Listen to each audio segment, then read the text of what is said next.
Hello there, my name is Max Smolaks, editor at AI Business, and today we're going to talk about biometrics. And to find out more about the subject, I'm pleased to welcome Simon Marchand, who's the Chief Fraud Prevention Officer, I believe, Absolutely. at Nuance, and responsible for biometrics and security. Hi, Max. Hello, Simon. Welcome to the show. Well, very happy to be here. Thanks for having me. All right. We'll start with fraud prevention, I guess. So a couple of weeks ago, there was a famous, well, not famous, but everybody heard about the story in Forbes about an executive in Dubai who supposedly had 35 million stolen from him by cyber criminals who cloned his voice. And the media called it the deep voice heist. And it's quite an interesting story, but there's a lot of inconsistencies in it, all right? I think the keyword is allegedly clone this voice. It is a very striking piece of news, right? We've all seen it, and $35 million is a lot of money. But it's not the first time we hear a story like that. There was a similar one in 2019. And I think what we have to keep in mind when we look at this is right now we haven't seen the evidence, right? We're just taking the words of someone who says that they have seen deep voices or deep fakes being used in that case. But what we're looking at is actually a very common case of CEO fraud. It's something that's very unsophisticated. It happens every day, every week. And it doesn't require at all the kind of technology that would have been used in that particular case. It is very striking. We like to hear about these stories because, it's new technology. You can see your voice being stolen from you and sampled. The truth is, it probably didn't happen. And I'll say it very carefully, but I'll say that to this day, I haven't seen the evidence that allows me to say, yes, deep fakes or deep voices were used in that particular case. Exactly. And cybersecurity industry generally likes a bit of like fear, uncertainty, and doubt, right? It helps shift the software. But voices certainly have their part to play in cybersecurity, and voices can be used to protect people. So, like, while using them for attack is still maybe like a near future scenario, then and protecting yourself using voice is already kind of viable and is already out there. So, could you talk a little bit about kind of how can you protect against fraud just by using voice? Yeah. So let's go back to exactly what's happening. When you talk about fraud and the kind of fraud that we see in the market today, it's mostly identity theft. Mm-hmm. It's mostly people stealing your identity or purchasing information off the dark web to impersonate you, empty your bank accounts, get a phone under your name, that kind of stuff. That happens very often over a voice channel. So it will be in a call center, it'll be in an IVR.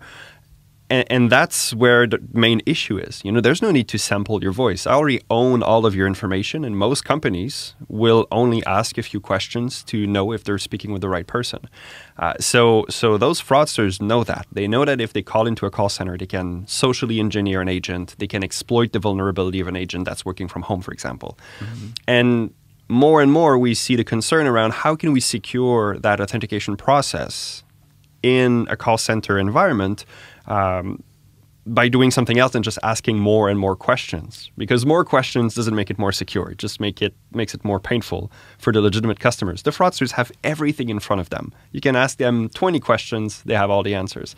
So the way we see voice being used is creating a unique voice print for each of the customers. And as they call in, within seconds of the interaction, we can say, yes, this is the right person. Because we create that unique print from about 1,000 characteristics. And it's as unique as your fingerprint or as your face. Okay, so in terms of fraud prevention, like what kind of things are cyber criminals up to these days? Can you talk us through some scenarios and how can, like this type of biometrics help?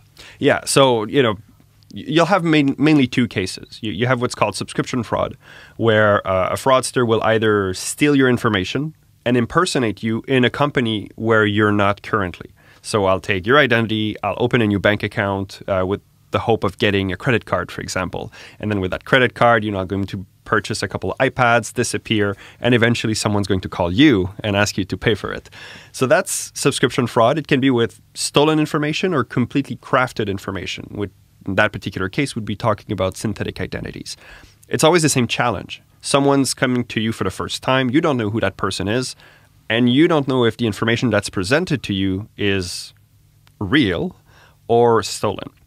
The other case that we see a lot are account takeovers. So in that particular case, I know you're a customer of a given business and I want to impersonate you to take control of your account.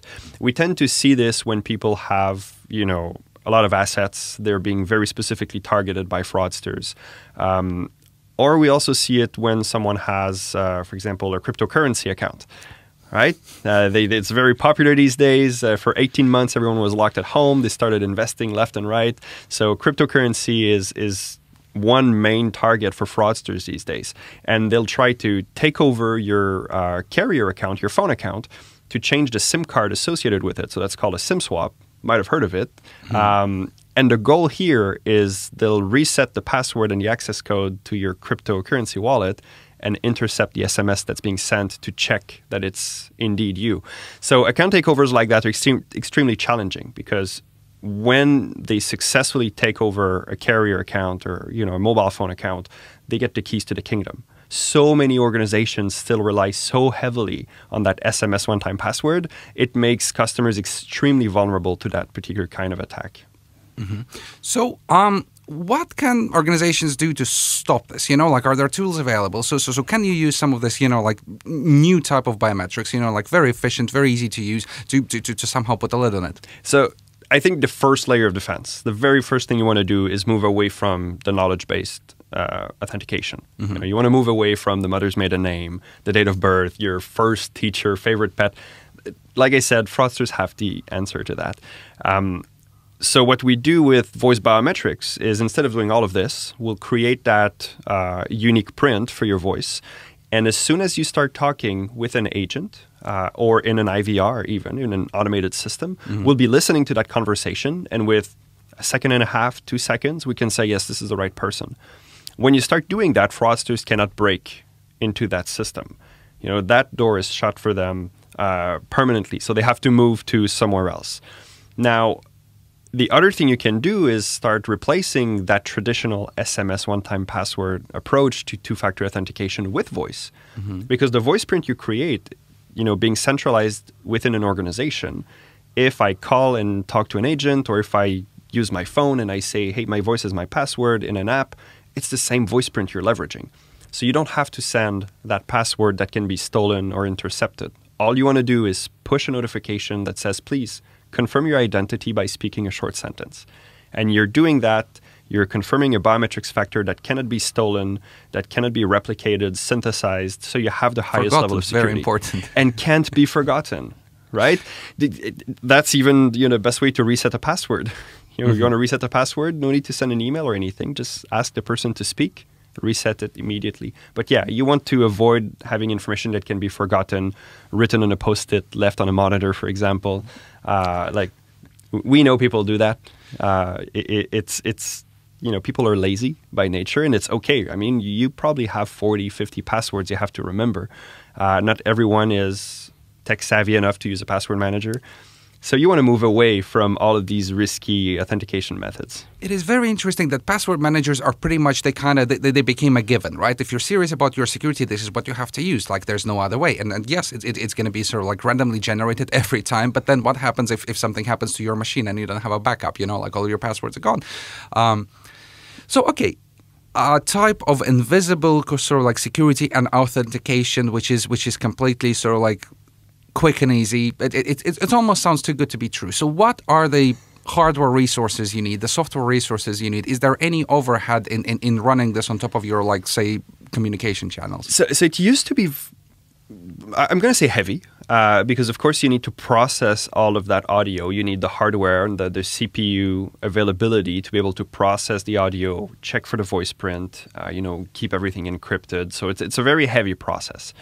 And you always need to scope, if you're doing it with an on-premise deployment where you own and manage the hardware, you need to scope for the worst day of the year. And if you have a call center operation, Christmas Eve might be the one day where you have 10 times more callers than any other day. But you have to scope for that. So it used to be very heavy.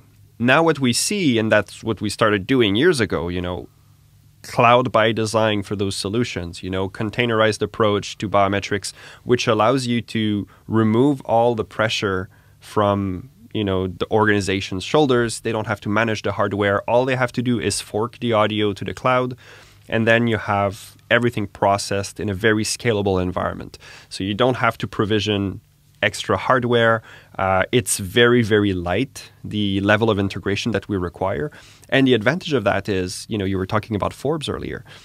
If there's a new synthetic speech algorithm that we need to be protected against, it allows us and our 300 researchers to develop new algorithms, to make them available right away, to push them to the environment so you don't have to plan for a very complex migration. You don't have to plan for, all the things that you'd have to do with an on-premise system. You have the latest and greatest as soon as it's available. Thank you, Simon. And I'm afraid that's everything we have time for today. Join us for part 2 of this interview, where we're going to talk about biometrics for authentication, and we're going to take a look at how it all looks in practice.